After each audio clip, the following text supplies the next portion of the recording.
여러분 안녕하세요. 오늘은 실업급여에 대해 한번 알아볼까요? 직장에서 은퇴하거나 실직하게 되면 새로운 직장을 구하기 전까지 유일하게 받을 수 있는 급여가 실업급여인데, 실업급여의 대상, 기간, 신청 방법 등에 대해 잘 모르는 분들이 많죠. 실업급여를 받으려면 우선 고용보험 가입기간이 180일 이상이 되어야 가능한데요. 필수 조건으로 이직일 전에 고용보험 가입일이 180일 이상이 경과되어야 하는데, 직장을 그만두기 전 180일 이상 고용보험에 가입이 된 사람만 실업급여를 받을 수 있다는 얘기입니다.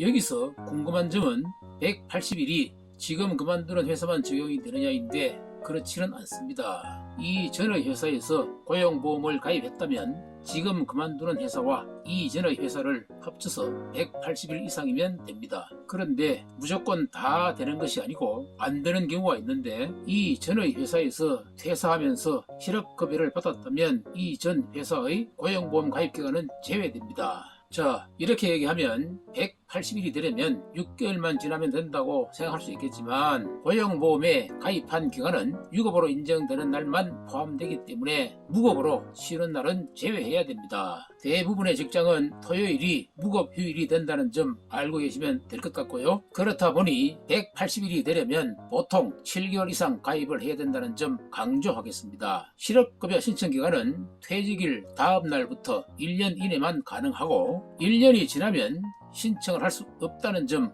꼭 알아두셔야 됩니다. 실업급여를 받을 수 있는 실직 사유는 대부분 비자발적이고 자발적으로 그만둔 경우가 있는데, 계약직 근로자가 계약기간이 끝나고 재계약이 안 된 경우 해고, 권고사직도 해당되며, 정년퇴직도 비자발적 실직으로 인정되며, 계약직 근로자가 회사에서 계약 연장 제안을 했는데 거부했을 때 실업급여를 받을 수 있는지 여부는 두 가지로 나누어 볼 수 있으며, 계약기간이 끝나기 전 연장을 거부하고 퇴사하면 자진퇴사가 될 수 있기 때문에 실업급여를 받을 수 없지만, 회사에서 계약기간을 연장하면서 근로조건이 낮아진 경우는 근로자가 이를 입증했을 때 실업급여를 받을 수 있기 때문에 입증 자료를 그때그때 모아두시면 좋겠습니다. 근로조건이 낮아진 경우, 첫째, 일주일에 52시간이 초과된 근무를 9주 이상 했다면 근로기준법에 위반되어 자발적 실직이 인정되어 실업급여를 받을 수 있습니다. 둘째, 거주 이전으로 출퇴근 시간이 너무 길어진 경우인데, 사업장이 이전하거나 전근하여 출퇴근 시간이 왕복 3시간 이상 걸리거나, 배우자 및 부양가족과 동거를 위한 거주 이전도 실업급여 신청이 가능합니다. 셋째, 병력 의무, 임신, 출산, 육아 등으로 어쩔 수 없이 휴가, 휴직을 해야 하는데 사업장이 휴가나 휴직 등을 줄 수 없는 사정이 있는 경우. 넷째, 질병이나 부상 등으로 치료나 간호를 해주어야 하는데 사업장의 사정상 휴가나 휴직을 줄 수 없는 경우와, 근로자 본인의 심신장애, 질병 등으로 업무 수행이 불가능하여 자발적 퇴사를 하는 경우인데, 이때에는 의사소견서나 사업주의 의견 등 객관적인 증빙 자료가 필요합니다. 다섯째, 급여가 최저임금보다 적은 경우와 주휴수당 미지급인 경우. 여섯째, 사업장이 휴업을 하는 경우 평균임금의 70%를 주어야 하는데 휴업 전 평균임금의 70% 미만을 받는 경우. 일곱째,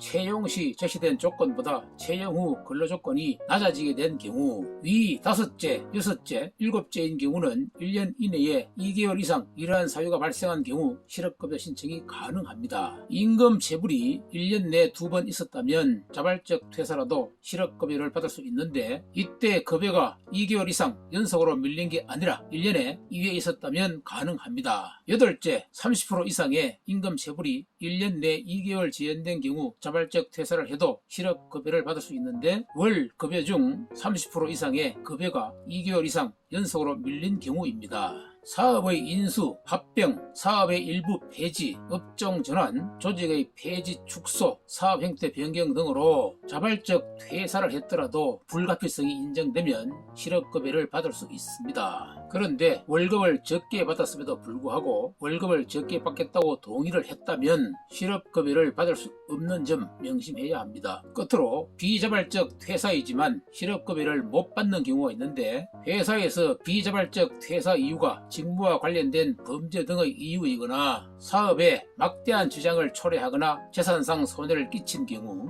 정당한 사유 없이 근로계약 또는 취업규칙 등을 위반하여 장기간 무단 결근한 경우 비자발적 퇴사를 하더라도 실업급여를 받을 수 없습니다. 그리고 실업급여 신청은 고용노동부 홈페이지에 가셔서 충분하게 설명을 들으신 후 절차에 따라 신청해 주시면 될 것 같습니다. 실직자 여러분, 화이팅 하세요.